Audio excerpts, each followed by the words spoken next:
women that live in more, very tight communities that more, that they're looked upon as being the elders of the group, and it's celebrated. They're put up on a pedestal because they're so knowledgeable, and they don't have the symptoms, or they don't have the severe symptoms that we have in the Western world. I mean, I find that fascinating. It is down, it must be down to mindset and how it's approached, rather, looking up to these women and celebrating them for being so wise and so fantastic, rather than, stigma, don't talk about it, brush it under the carpet and just get on with life. And I think that stigma is, I don't know what it's like in the US, but in Europe, it is kind of change that is happening very slowly, but the wheels are changing, it's moving forward. And there's a bit of a menopause revolution going on because women are just fed up with feeling terrible during this time period. And they're like, that's enough. We want support. Do you want to wake up feeling like you're stepping into who you're meant to be? Into the best possible version of you? What if I told you that the key to your best life, health, and happiness are all around you? You just have to find what works for you. I'm Hope Pedraza, and I believe that there isn't just one way to live a healthy and meaningful life, and that all you need is a little inspiration to make changes that last from the inside out. Each week, I'll be sharing tangible tips and inspirational interviews to help you on your journey. These are the steps to take to improve your life and live with purpose. This is Hopeful and Wholesome. Hey y'all, welcome back to the show. Today I have on Alison Bladh, and she is a registered nutritional therapist and beauty therapist living in Sweden. And she has worked in the health and wellness industry for over 30 years, specializing in menopausal women's health. And now she runs her own online clinic, helping women worldwide manage the negative symptoms of menopause. And this is exactly what we talk about today. I think this is such an important topic because we talk about in this episode women who really and truly, most women don't understand their hormones. We really don't. A lot of us don't even know what menopause is. And so we go deep into menopause in this episode, what happens, what the stages are. And really, she gives all these really incredible tips to help get you through menopause. So even if you're not menopausal, this is like the episode to put in your memory bank for when you get to that stage of life and you can really hone in on thriving during menopause and not just surviving. So such a good episode, lots of good takeaways. So let's jump in.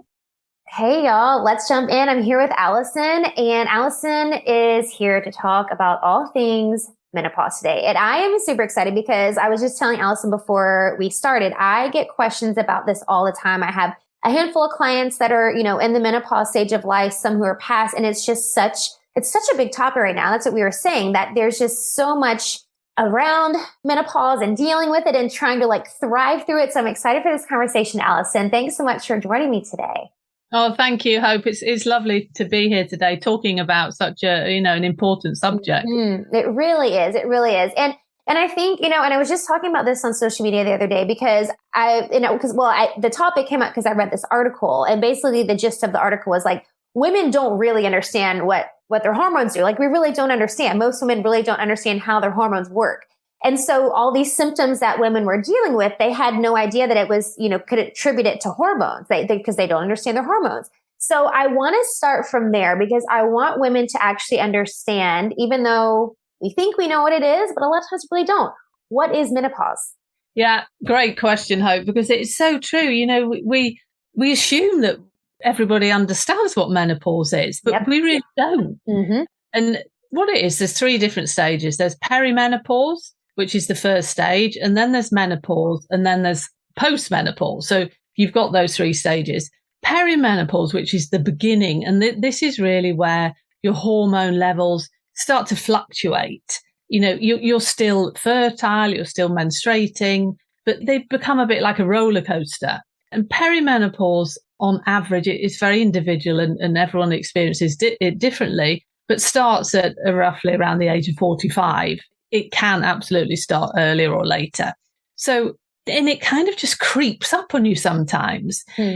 And those symptoms start kicking in because of the fluctuation in estrogen and progesterone. And testosterone, we shouldn't forget about that. That plays a role in women's health as well. But it's the estrogen and progesterone that really starts to do this roller coaster thing. And that's what can lead to, the classic menopausal symptoms like your hot flashes, weight gain, mood swings, anxiety, the list goes on. So that's your perimenopause. And that, can go on for quite a few years. And then we come into menopause. And on average, menopause is at the age of 51. And again, that can vary considerably. And basically what menopause is where when you've had a year when you haven't ovulated, so if you haven't had a period for a year, then you are then in menopause. So, for example, if you haven't had a period for 9 months, but then you get one, then you're still in perimenopause. So menopause is really just the time where you haven't had a period for a year. And then all the years after that are postmenopause. And postmenopause is the time, women are living, humans in general are living much longer. A woman can live 30 plus years in the postmenopausal stage of life. And this is where you're not producing, you're not ovulating anymore. You're not fertile anymore. You don't have periods. Your body will produce a small amount of sex hormones by your adrenal glands, which sit on top of your kidneys, but you don't produce as much estrogen as you do when you're fertile. Right. So that's really a very short explanation of the different stages. And they, like I say, they can creep up on you. A lot of women, when they come into perimenopause, it's a time in a woman's life where maybe you've got a lot going on. You may be quite stressed. You've got children at home. You've got a career, and the symptoms of, being tired and stressed and fatigued are quite similar to menopause. So a lot of the time, women don't actually realize they're in perimenopause. They tend to blame it more on their lifestyle and the stress in their lives. Yep. I hear that a lot too. And the symptoms obviously the symptoms is what gets people. And I was reading this book, and I can't remember which book it was, but I was reading about how in different cultures, like people view menopause in different ways. And like in a lot of cultures, menopause is like this like celebration of like this new stage of life. Whereas kind of in the Western world, it's like the redheaded stepchild, right? It's like, oh my gosh, like it's this dreaded stage of life, and it just hits people so hard, and they just want to get rid of it, and they want to. So can you speak to that and kind of like the mindset in and around menopause and how we can shift that? Because the other part of the book I was reading was how much better these cultures who saw it in this different light were able to deal with it and manage symptoms. And some didn't even have symptoms because they saw it in this whole. So it's kind of the power of the mindset, right? So what are some things we can do? Your thoughts around that, and then things we can do on kind of shifting that. Yeah, it's fascinating, isn't it? There's actually research behind that women that live in more, very tight communities, that more, that they're looked upon as being the elders of the group, and it's celebrated. They're put up on a pedestal because they're so knowledgeable, and they don't have the symptoms, or they don't have the severe symptoms that we have in the Western world. I mean, I find that fascinating. It is down, it must be down to mindset and how it's approached, rather, looking up to these women and celebrating them for being so wise and so fantastic, rather than, stigma, don't talk about it, brush it under the carpet and just get on with life. And I think that stigma is, I don't know what it's like in the US, but in Europe, it is kind of change that it's happening very slowly, but the wheels are changing, it's moving forward. And there's a bit of a menopause revolution going on because women are just fed up with feeling terrible during this time period. And they're like, that's enough. We want support. And I think accepting it and embracing it and realizing that it's a totally natural process. Okay, I'm not saying that, it can be difficult and it can be tough when you're having all these symptoms, but, looking at it with a more positive attitude rather than, being negative in general will make your experience of it better. And I know that's probably easier said than done because some people really do suffer through this time period. But, ask for help. Get the support that you need, right, and start talking about it, because you absolutely do not have to suffer. Yeah, I agree. And I agree with you. I think here it is more, I think part of it is kind of like you're saying, like women are living longer, like in menopause and post-menopause, right? Like the period after menopause. Like, so I feel like women are like, well, crap, I don't want to live the rest of my life like suffering. So I think like I do see that there is a shift and there's more people talking about it. And there's more people like you who are offering ways for people to like thrive within this period. So I agree with you there. I wish it was quicker, but I do see that there is some shifting happening. And so I do think that there's, 10, 15, 20 years, or by the time my kids, maybe not that long, hopefully not that long, maybe by the time I go through it, it'll be even a bigger shift where it's like, it's more, like you said, it's not this taboo thing where it's like, it's natural. Like, I don't know, where the mindset came from that it's this taboo thing to talk about or deal with or whatever, but it's like, it's a natural process. And but I definitely see the change. Well, and speaking of that, there's so many ways now for us to be able to thrive and not suffer, right? So can you speak to a little bit about let's start, I guess, with nutrition, like some things that we can do to help you through this menopause transition and nutrition wise? Yeah, there are many things that you can do, with nutrition, and you have to kind of look after yourself a bit better. You have to realize that this phase in my life, or this transition, I have to really kind of be more mindful of what I'm putting in my body, because it's also, backed by research. If you're eating certain foods in a certain way that you eat, you can, have worse hot flushes. It can affect your blood sugar. It could just make you feel terrible. So you really should try and avoid or reduce processed, sugary, refined foods, because they don't do you any favors. They cause, stress on the body. They cause blood sugar levels to rise, and all these things that happen when your estrogen levels start to drop. Your body basically becomes, or can become, less sensitive to insulin. And insulin is the hormone that when you've eaten carbohydrates, so sugary foods, you release insulin in your bloodstream so your body can utilize that energy, glucose. And what happens when your estrogen levels start to drop? It can happen that your body doesn't react to insulin like it used to. And, there's a higher percentage of women that what we call insulin resistant when we come into this phase in our life. So it's even more important that you don't eat those processed foods that, if I say to my clients, if you just buy whole foods, if you pick up something in the food shop that's got like 20, 30 ingredients on it, it's not really going to be very good for you. It doesn't have to be complicated, but just kind of vegetables, fruits, and, meats if you eat meat, but whole foods without hundreds of ingredients on the package. Right. And it's been shown in research that the Mediterranean style diet, which some people say, well, what's that? I don't live near the Mediterranean, but it's just a style of eating. And it's basically where, you're eating vegetables, fruit, lots of lovely healthy fats. Fats are actually good for you. I know we've been scared of fats for so many years, but good quality, healthy fats like avocados, nuts, seeds, oily fish, butter. We need fat. So lots of healthy fats and things like beans and all the wonderful vegetables in an array of colours. And the Mediterranean diet tends to eat more fish and white meat. They do eat a little bit of red meat, but occasionally. So that way of eating is very good for you in general, but for menopausal health. And some other areas that you need to be mindful of when you go into menopause because of the decline in estrogen is brain, heart health, gut health. Because of the effect that these declining hormone levels have on your body, you just need to take an extra care and think about what you're eating. I mean, bone health is a key thing for women as we get older, because our bone density decreases because of estrogen. So we really have to make sure that we're eating calcium-rich foods, vitamin D, vitamin K, and doing strength training. That's really key to keeping your bones healthy.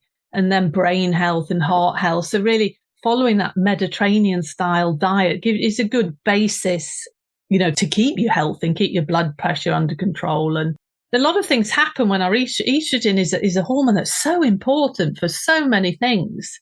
Really is. It's crucial. Yeah, it really is. Well, and I think there's the other symptoms that, I don't know, maybe this is what makes menopause taboo, is the things that women don't necessarily want to talk to their doctor about, like, low libido and vaginal dryness and increased chance of UTIs, right? So what are some things with these symptoms that a lot of women are a little embarrassed to talk about? What are some things we can do for those symptoms? Yeah, great question. And it's an area that I do talk about a lot, because there are so many things that you can do for that really, really help. But I think it's like you say, Hope, it's an area that, we don't want to talk about our vaginas, do we? It's a bit of a taboo word. Right, which we all have them. All right. I've got one. What's the problem? Right. But when it comes to vaginal dryness, I mean, obviously this would be something that you would need to go to a doctor and a healthcare provider with. But there are so many fantastic gels, like estrogen gels, that really, really help. And that they're just local. So it's not going into your system. You just apply them to your vagina locally, and they work fantastically. So that is an area that you really, really do not have to suffer, because it can be terrible for some women. As far as nutrition goes for that, then it's really, I found it fascinating. There's been a lot of research done on the microbiome, which is spoken mainly about in the gut, like our healthy gut bugs and bacteria. And they're now seeing that, as our estrogen levels decline, that can affect the integrity of the vagina, and we have a microbiome there as well. So eating, your fermented foods like your sauerkraut, kimchi, kefir, possibly taking a probiotic supplement that is right for you, can actually really help this problem. And also with UTIs, if you work on the integrity of the vagina, then they tend to find that UTIs improve, because it's all connected, isn't it?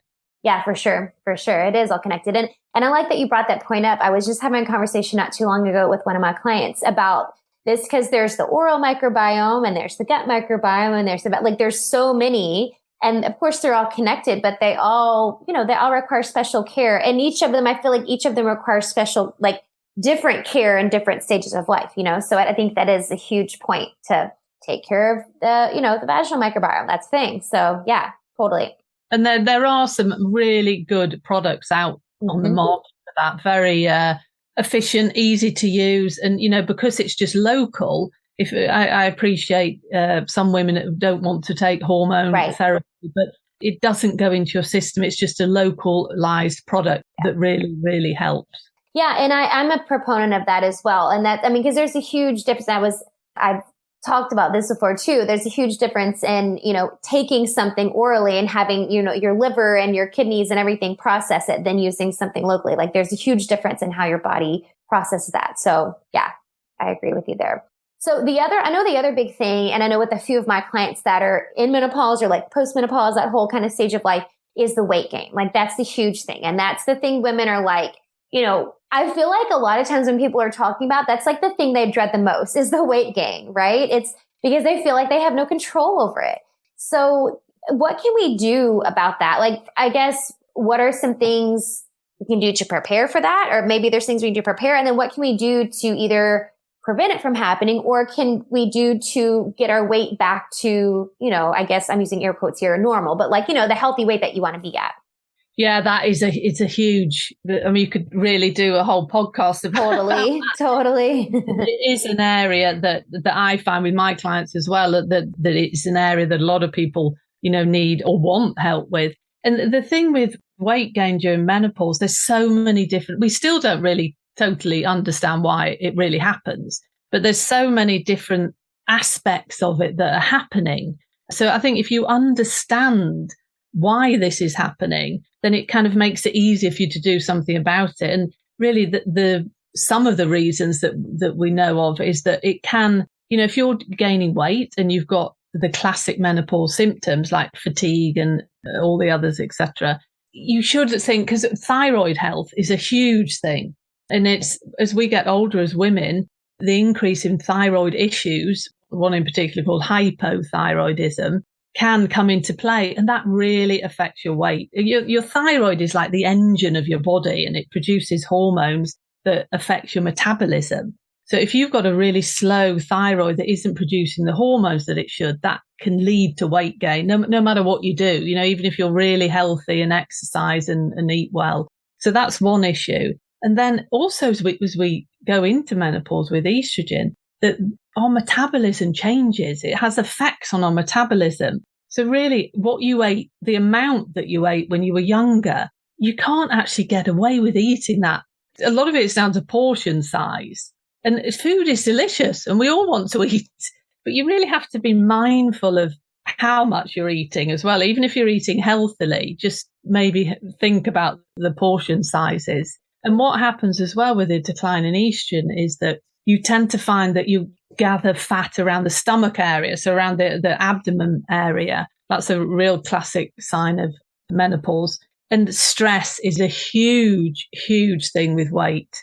And that isn't something that people always think about. We always just think about what we're eating. Yeah. The stress hormones that we release, cortisol in particular, that really is a fat storing hormone. So if you're constantly suffering from chronic stress, you will find it very difficult to lose weight. Mm-hmm. So, working on that, a lot of my clients, we work on stress before anything else, because even if you're changed your eating style and you're eating healthier, if you're totally stressed, you will find it really difficult to lose.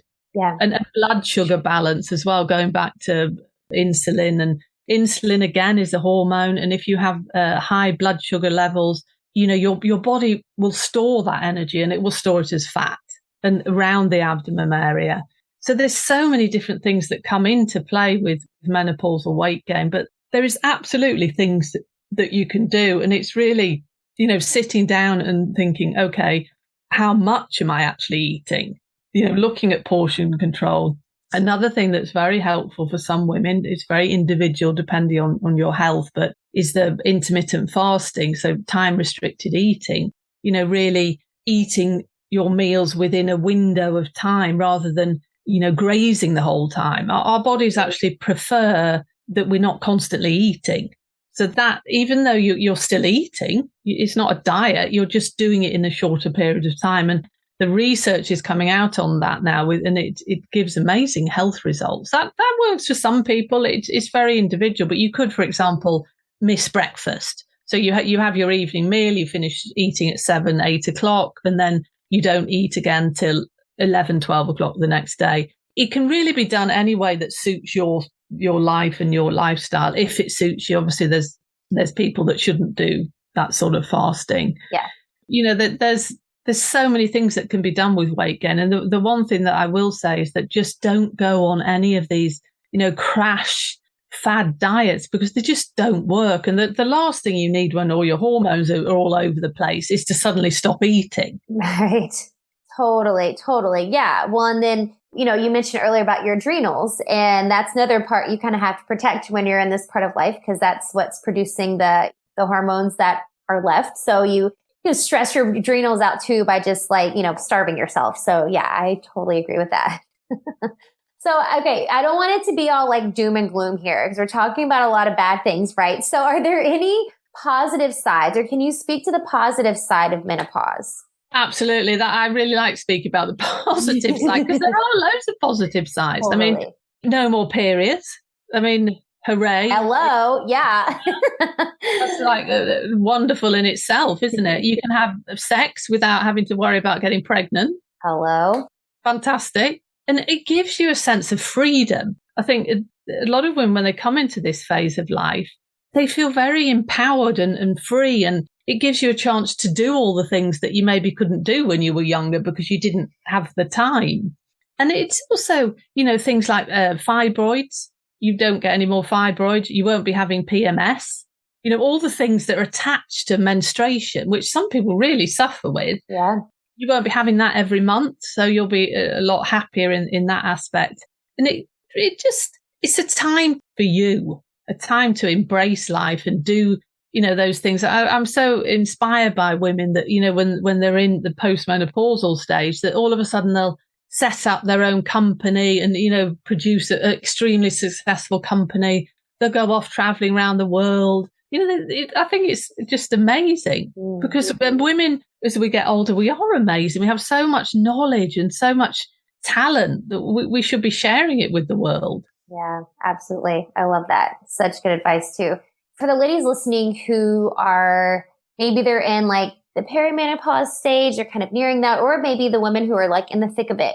I like to do, give us some kind of tangible, not that you haven't already, but are there like some really pinpointed strategic things people can do right now to alleviate the symptoms of menopause? And what can with some things they can do now to kind of help them through this time? Yeah, the first thing that I would say is to understand what is happening with your body and get the knowledge, because there are so many different options depending on you. It's very individual. But once you have the knowledge in front of you, whether you want to go down the hormone replacement therapy, you want to embrace this with nutrition and lifestyle mindset modifications, to find out what works for you and then go and get help from a professional. But there's so many things, but one of the things that I would say, I know we've spoke about this, is stress management is key. It really is key. I can't put enough emphasis on that, because it's been shown, if you're chronically stressed, you will get menopausal symptoms, worse experiences of symptoms, etc. So stress management, and what does that mean? Doing something for yourself that you enjoy, and it doesn't have to be, doing an hour's yoga class or an hour's meditation. Just sitting outside for 10 minutes or breathing. Deep breathing is so fantastic to do to relieve stress. And you can do that when you're working. You can do that anywhere. So stress management. And then another really simple thing that we all know we should do, but we don't do it, is drink water. Yes. Yes. So simple. And people say, water, that's so, but we don't drink the amount of water that we do. And when you start drinking the amount that you should, it will make you feel better.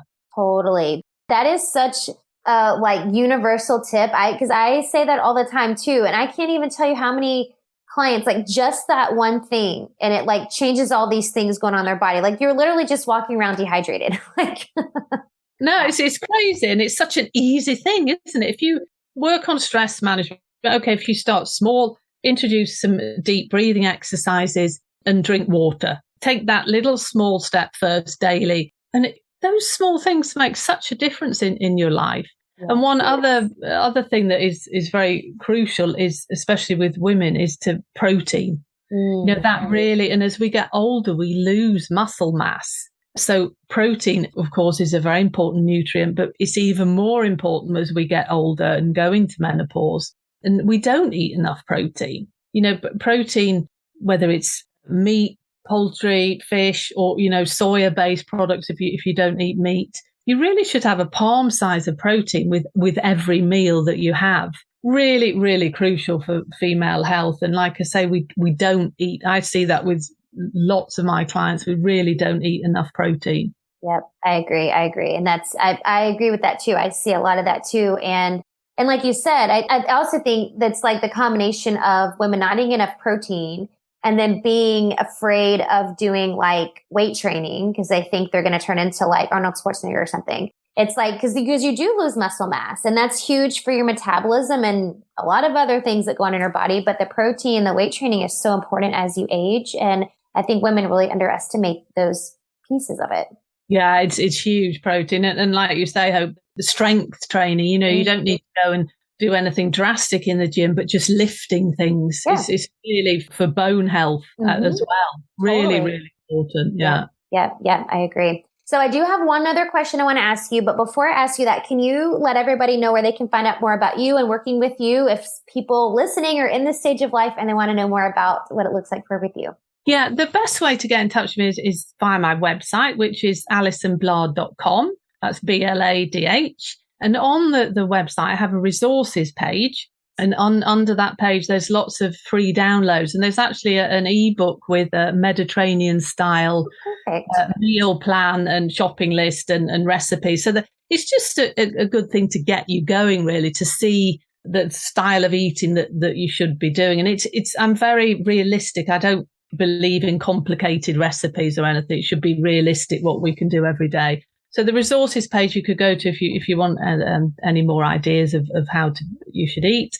And then I'm on all the social media, Instagram, Twitter, Facebook, Alison Bladh. Perfect. All right. And of course, I'll have the links to all that in the show notes so y'all can check those out and go follow Alison on all the things.